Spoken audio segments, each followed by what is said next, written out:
Good morning everyone. दोस्तों आज है अप्रैल 3, 2023 और हम लोग करेंगे द हिंदू न्यूज़पेपर के एनालिसिस। मेरा नाम है सितेंद्र चौधरी और आज फिर से हम लोग कुछ टॉपिक्स यहाँ पे करेंगे। कौन कौन से टॉपिक रहेंगे एक बार देख लेते हैं। तो कूल मुंबई का मतलब ये है कि मार्च के महीने में मुंबई का टेम्परेचर जो है इस बार थोड़ा सा कम है as compared to previous year. ऐसा क्यों है, क्या है, वो पूरी बात करेंगे। ज्योग्राफी से काफ़ी अच्छा टॉपिक यहाँ पे है। उसके अलावा हम लोग जब आर्टिकल्स पढ़ते हैं तो इकोनॉमी के बहुत सारी टर्म्स हमारे सामने आती हैं।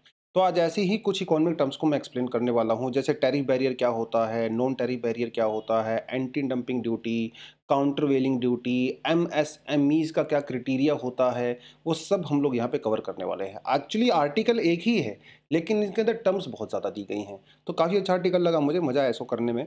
खैर उसके बाद पढ़ेंगे जीएस पेपर 3 से ही रीयूजेबल लॉन्च व्हीकल क्या होता है, इसका क्या बेनिफिट है और क्यों ये न्यूज़ में है। भैया इंडिया में बहुत जल्दी 6G आने वाला है, मतलब सरकार ने काम शुरू इसके ऊपर कर दिया है।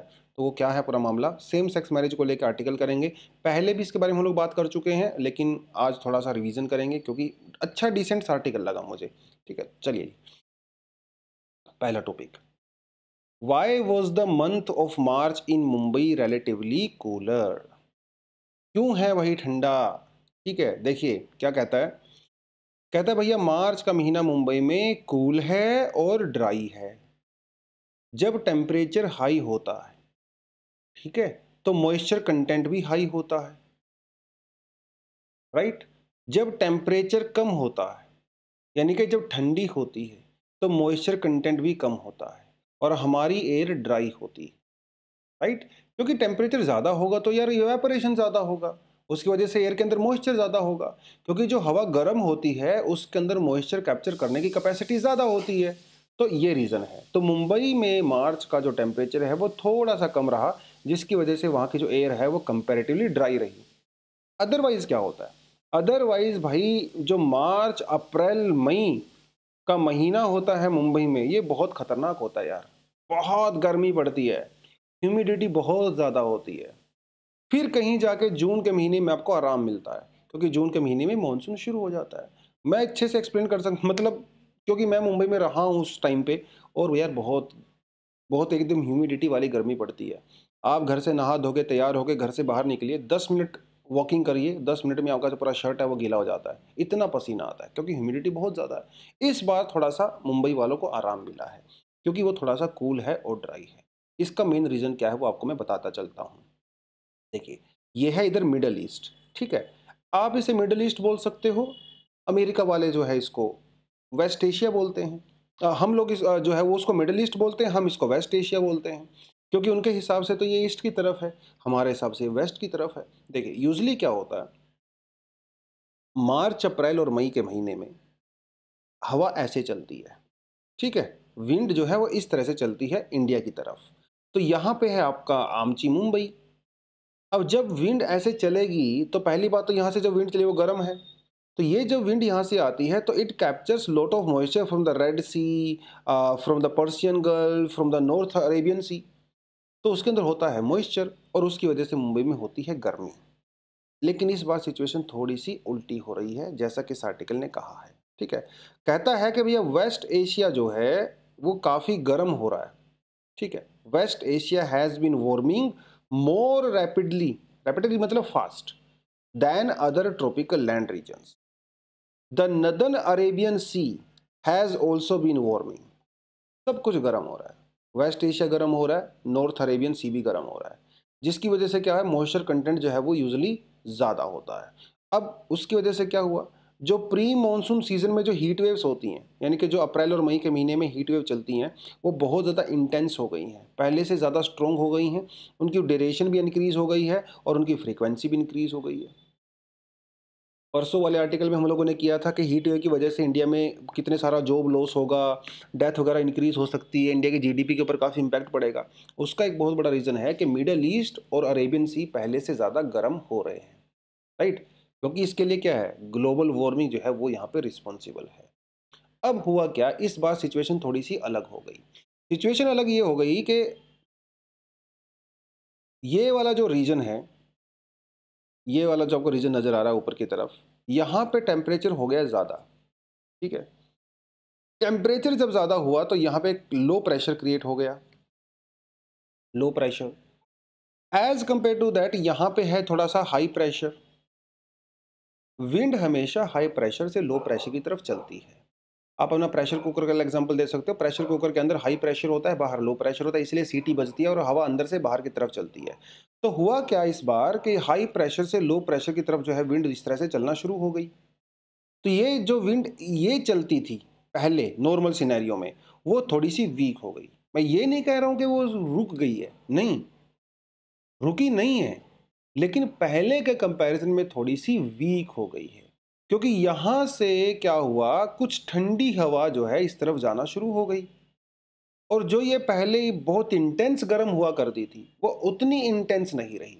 तो हल्का सा जो है उसके अंदर कूलिंग इंपैक्ट आ गया, 2-3 डिग्री का टेम्परेचर थोड़ा सा कम पड़ गया है। ठीक है, ये बेसिकली इस पूरे आर्टिकल के दिन का कहना है। क्या हमारे मानसून को इम्पैक्ट करेगा? हो भी सकता है, नहीं भी हो सकता है। अभी हम लोग कुछ नहीं कह सकते, क्योंकि वेदर जो है बहुत डायनेमिक चीज़ होती है। बहुत ज़्यादा फैक्टर्स उसके अंदर इन्वॉल्व होते हैं, तो गारंटी नहीं दे सकते हम लोग कि भैया मानसून कैसा होगा, स्ट्रॉन्ग होगा, वीक होगा। लेकिन मोस्टली एक्सपर्ट्स का यह कहना है कि इस बार जो है एल नीनो होगा। एल नीनो, क्योंकि पिछले 2-3 साल में लगातार ला नीना चल रहा था, और ला नीना फिनोमिना के बाद जब एल नीनो फिनोमिना आता है तो मॉनसून यूजुअली वीक होती है। हमेशा वीक नहीं होती है, लेकिन वीक होती है।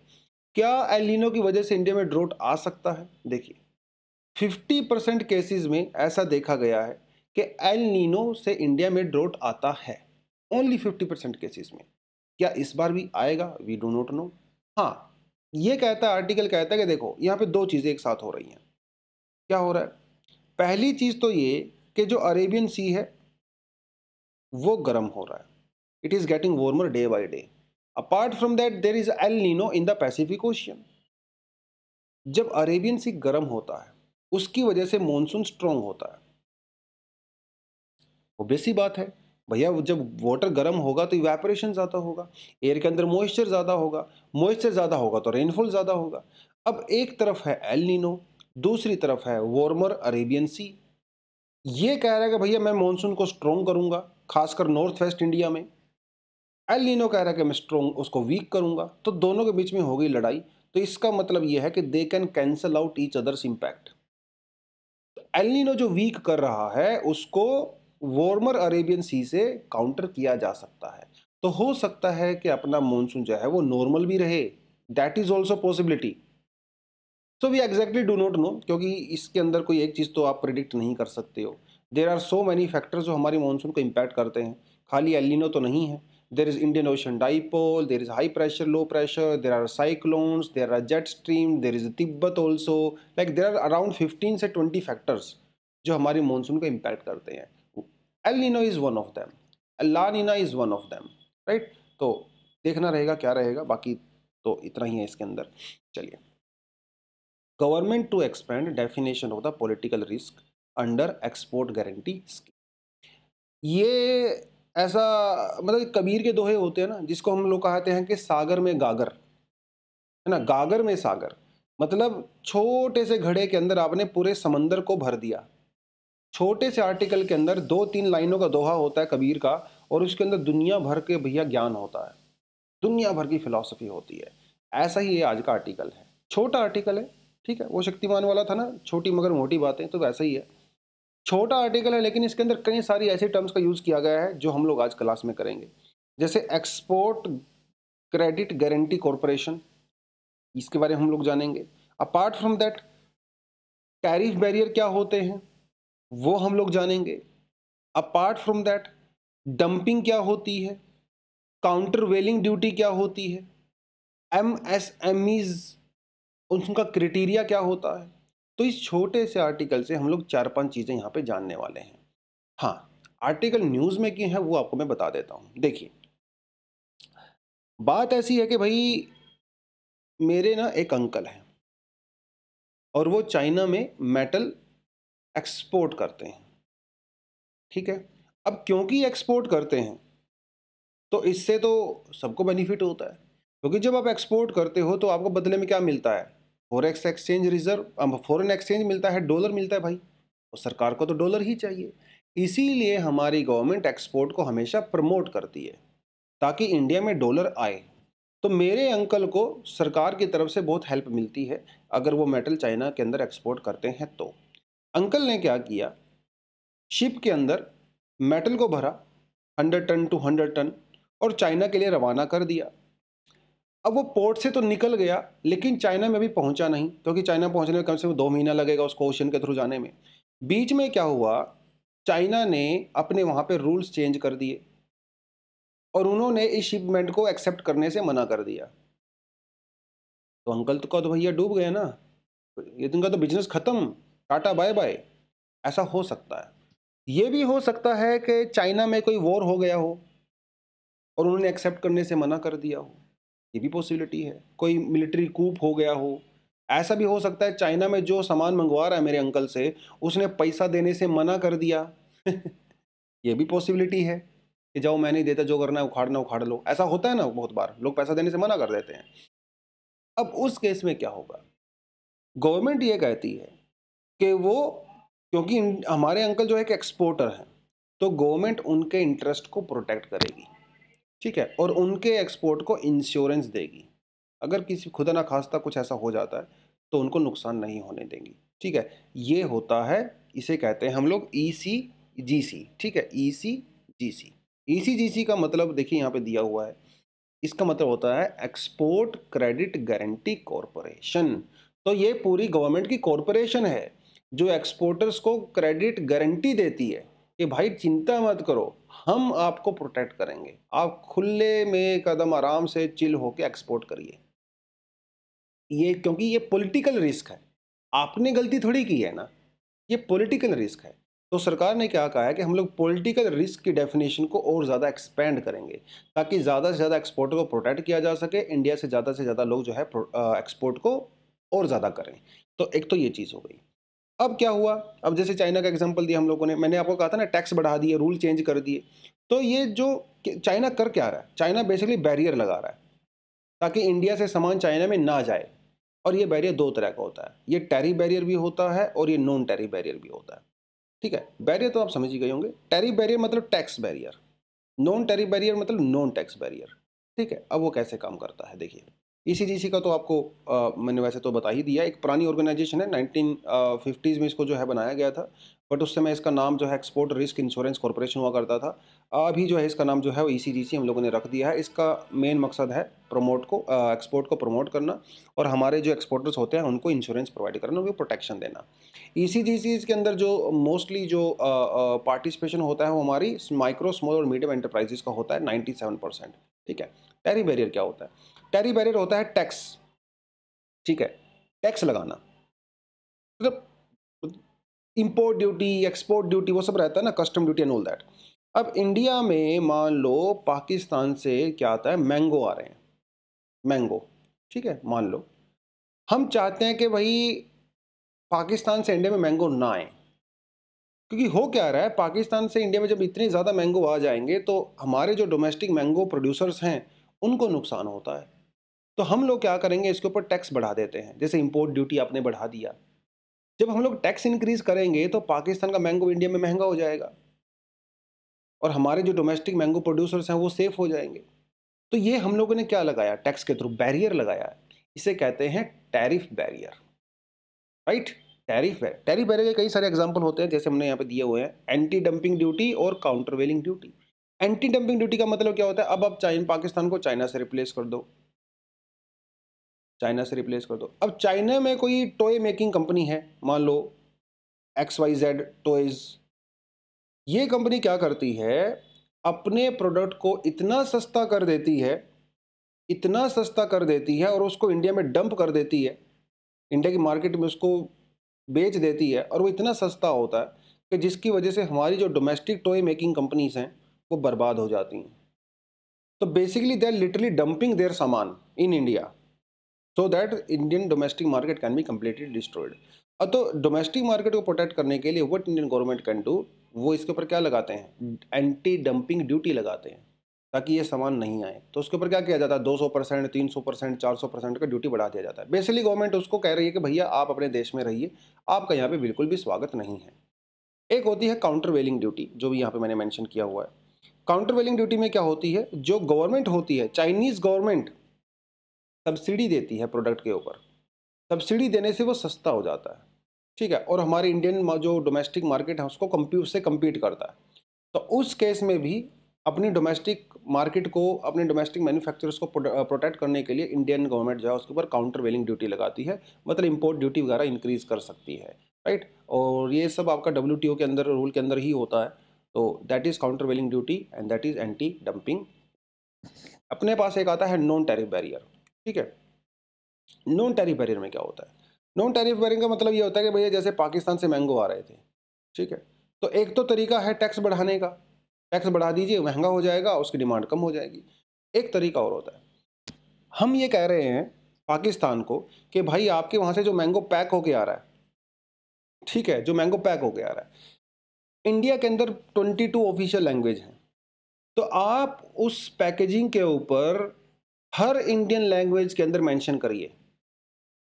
भाई तो पाकिस्तान को परेशानी हो जाएगी ना, बेचारे कैसे करेंगे? तो ऑटोमेटिकली उनका प्रोडक्ट अपने आप ही डिस्करेज हो जाएगा। यस। या फिर इंडिया क्या करता है, कोई कंपोनेंट है, कोई ऐसा मॉलिक्यूल है, कोई ऐसा केमिकल है, मान लो कोई XYZ केमिकल है, मान लो कुछ भी है, ठीक है, इंडिया कहता है कि भैया जिस भी प्रोडक्ट के अंदर ये केमिकल पाया जाएगा उसे हम लोग इंडिया में अलाउ नहीं करेंगे। अब पाकिस्तान के मैंगो के अंदर सपोज वो केमिकल मिल जाता है, तो पाकिस्तान का मैंगो अपने आप ही बंद हो जाएगा। तो ये क्या है तो ये भी बैरियर, लेकिन ये नॉन टैरिफ बैरियर है। ये टैक्स के थ्रू नहीं आया है, दूसरी चीज़ों के थ्रू आया है, तो इसे कहते हैं नॉन टैरिफ बैरियर। जैसे प्रोडक्ट स्टैंडर्ड इंक्रीज कर दिया जाए, है ना, लेबलिंग वगैरह, यूरोपियन यूनियन जो है ऐसा कई बार करता है प्रोडक्ट्स को जो है डिक्रीज करने के लिए।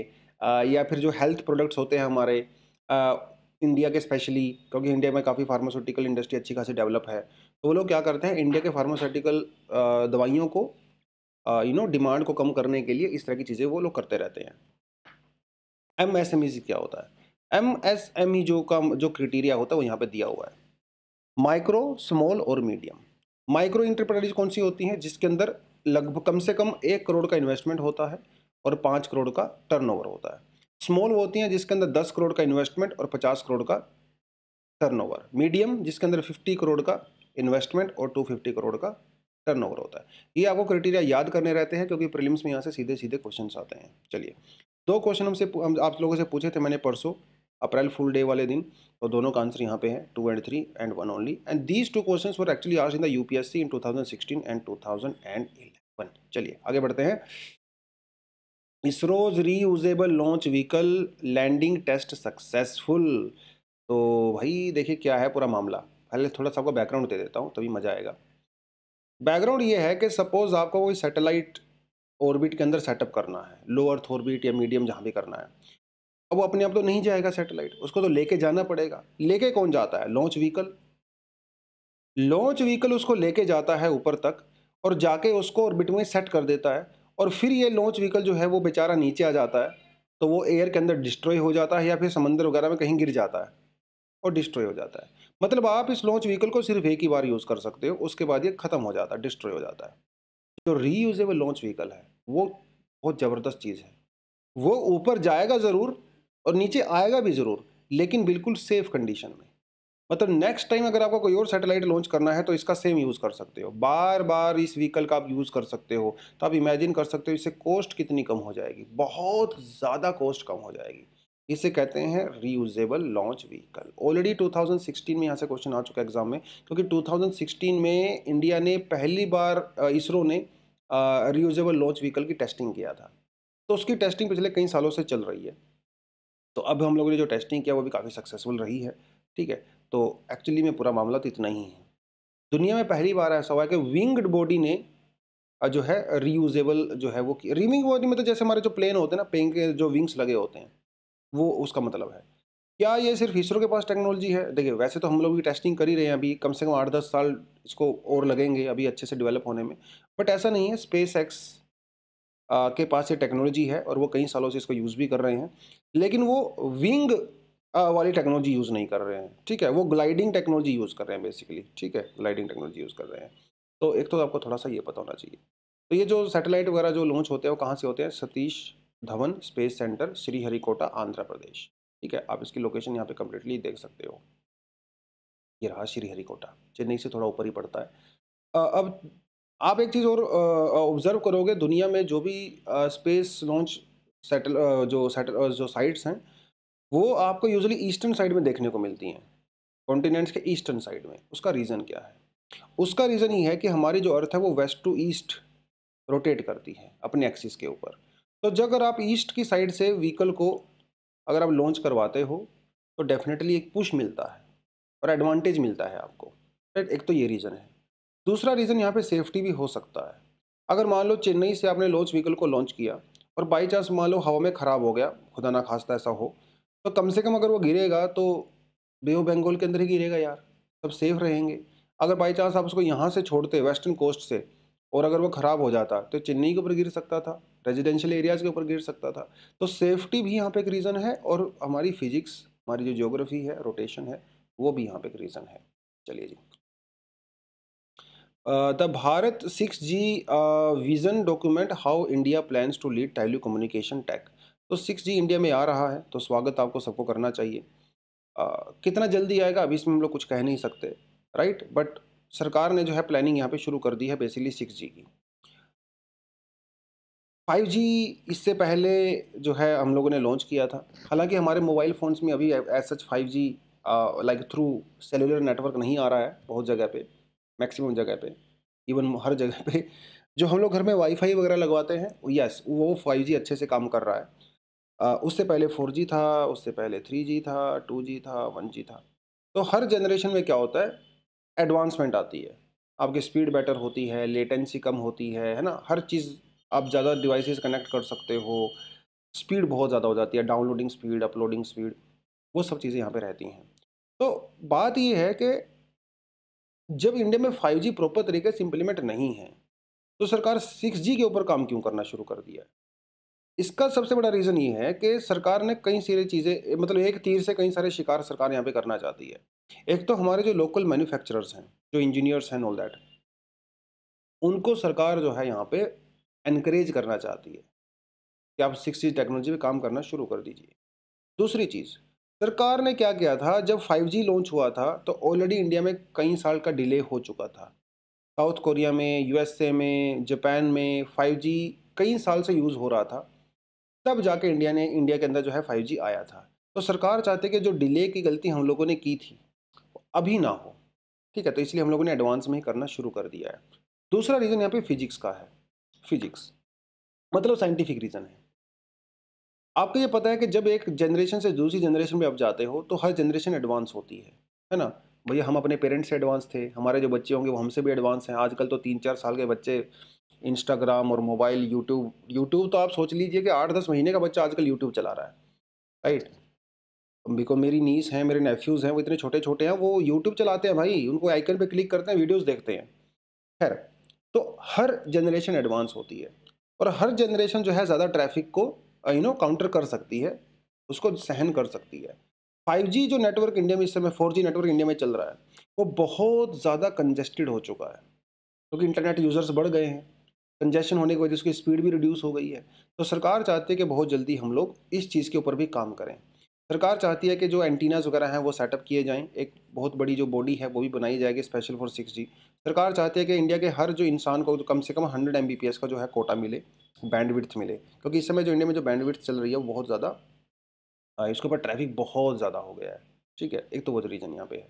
How the 5G is different from the 6G is different from the 5G, ये हम लोगों ने बात कर ली है। ज़्यादा फास्ट होती है, वीडियो साफ़ होती हैं and all that. Apart from that robotic surgery वगैरह बहुत आसान हो जाती है, होलोग्राम्स का यूज़ करना एंड ऑल दैट, ठीक है? सैटेलाइट की कनेक्टिविटी और बेटर हो जाएगी अगर 6G आएगा तो। इस समय इंडिया में जो वन वेब है, ये हम लोगों ने परसों आर्टिकल किया था, भारती एयरटेल के साथ मिलके एक ब्रिटेन की कंपनी है वन वेब, वो दोनों लोग सैटेलाइट लॉन्च कर रहे हैं लो अर्थ ऑर्बिट के अंदर। इसरो ने अभी 36 सैटेलाइट को लॉन्च किया था उनके, ये हम लोगों ने परसों वाले आर्टिकल में बात किया था। अपार्ट फ्रॉम दैट जो इलोन मस्क की कंपनी है स्पेस एक्स, ये दोनों सैटेलाइट इंटरनेट प्रोवाइड करवाते हैं। सैटेलाइट इंटरनेट में आपको वायर वगैरह की जरूरत नहीं पड़ती है, आप वायरलेस तरीके से अपने मोबाइल से सीधा कनेक्ट कर सकते हो। इंडिया में इस समय जो अंडमान निकोबार के अंदर हम लोग सैटेलाइट टेक्नोलॉजी के थ्रू इंटरनेट प्रोवाइड करवा रहे हैं, लेकिन वो काफ़ी स्लो है। तो जब 6G आएगा तो डेफिनेटली ये और ज़्यादा बेटर यहाँ पे हो सकता है। तो 6G में अभी क्या दूसरी कंट्रीज़ भी काम कर रही हैं? बिल्कुल कर रही हैं। साउथ कोरिया ने तो ऑलरेडी 1400 करोड़ की इन्वेस्टमेंट कर भी दिया है, तो वो बहुत ज़ोर शोर से इसके ऊपर काम कर रहे हैं। चाइना इसके ऊपर काम कर रहा है। जापान और जर्मनी ने ऑलरेडी टेस्टिंग वगैरह शुरू कर दी है 6G के ऊपर, राइट। तो वो सब चीज़ें करके हैं, तो इंडिया में हो सकता है बहुत जल्दी 6G आ जाए, मतलब कुछ साल तो डेफिनेटली लगेंगे। बट यस, ये अच्छी बात है कि सरकार ने इस बार थोड़ा पहले से काम करना शुरू कर दिया है, और जब आप थोड़ा प्रोएक्टिव होते हो तो चीज़ें बेटर हो जाती हैं। चलिए, on same sex union faith leaders show rare unity. Faith leader मतलब हमारे जो रिलीजियस लीडर हैं, जैसे अकाल तख्त हो गया, हमारा जो communion of churches, Jamatul Hind, Jamaat Islami and all that. तो जितने भी हमारे पास RSS है और जो बहुत सारे ऑर्गेनाइजेशंस हैं, वो बहुत ज़्यादा सपोर्ट नहीं कर रहे हैं भाई सेम सेक्स मैरिज को। सीधी सी बात है, क्योंकि हमारे जो रिलीजियस टेक्स्ट हैं वो सेम सेक्स मैरिज को सपोर्ट नहीं करते हैं। मैरिज का कॉन्सेप्ट होता है कि भैया एक आदमी होता है, एक औरत होती है, दोनों की आपस में मैरिज होती है, शादी होती है, और उसके बाद वो बच्चे पैदा करते हैं। Procreation is actually the major component of the marriage. Procreation मतलब बच्चे पैदा करना, क्योंकि वही बच्चे जाके फिर सोसाइटी को आगे बढ़ाते हैं। तो मैरिज का बेसिकली हमारे हिस्ट्री में, हमारे टेक्स्ट्स में, हमारे कस्टम के अंदर ये रोल होता है। तो सेम सेक्स मैरिज को तो ऑफकोर्स वो सपोर्ट नहीं करेंगे, तो ऑब्वियस सी बात है। तो मामला क्या है? मामला ये है कि सुप्रीम कोर्ट के अंदर किसी ने PIL फाइल किया, और उन्होंने ये कहा कि भाई इंडिया के अंदर जो स्पेशल मैरिज एक्ट है, ठीक है, उसके अंदर सेम सेक्स मैरिज को अलाउ किया जाए।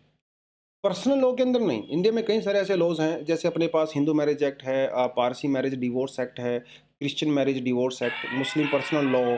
ये जो सब एक्ट है इंडिया में, वो मैरिज को जो है रेगुलेट करते हैं, और उनके थ्रू जो है मैरिज होती है।